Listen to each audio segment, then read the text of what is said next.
வருஷங்களுக்கு சேஷம். ஆமாம் சார், அது ரொம்ப ஒரு ஸ்பெஷல் படமாகவே நான் கருதுகிறேன். பிகாஸ் எனக்கு வந்து ஒரு சர்ப்ரைஸு.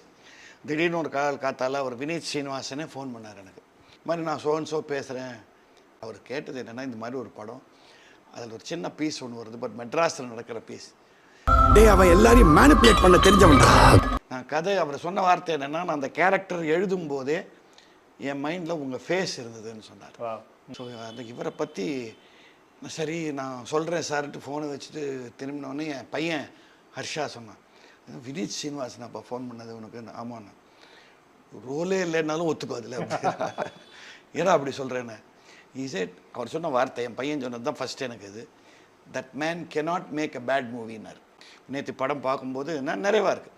பெரிய ரோல் கிடையாது, பட் வந்த இடம் கிச்சன் இருக்குது, நீங்கள் பார்த்துருவீங்க. டிசிப்ளின் இல்லாமல் வாழறவங்களுக்கு கோடம்பாக்கம் கிட்டத்தட்ட ஒரு பெர்முடா ட்ரையாங்கிள் மாதிரி.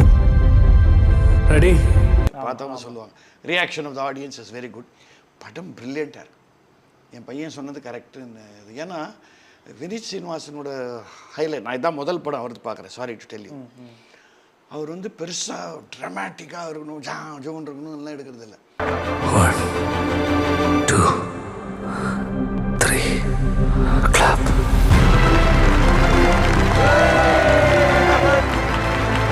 என்னடி நடக்குது? சினிமால மேஜிக்கடா, மேஜிக். இந்த லேசான உணர்வுகள் இருக்குல்ல, நண்பர்களுக்குள்ள, காதலிக்குள்ள, அந்த உணர்வுகளை தூண்டி விடுறாரு அவர் படம் முழுக்க.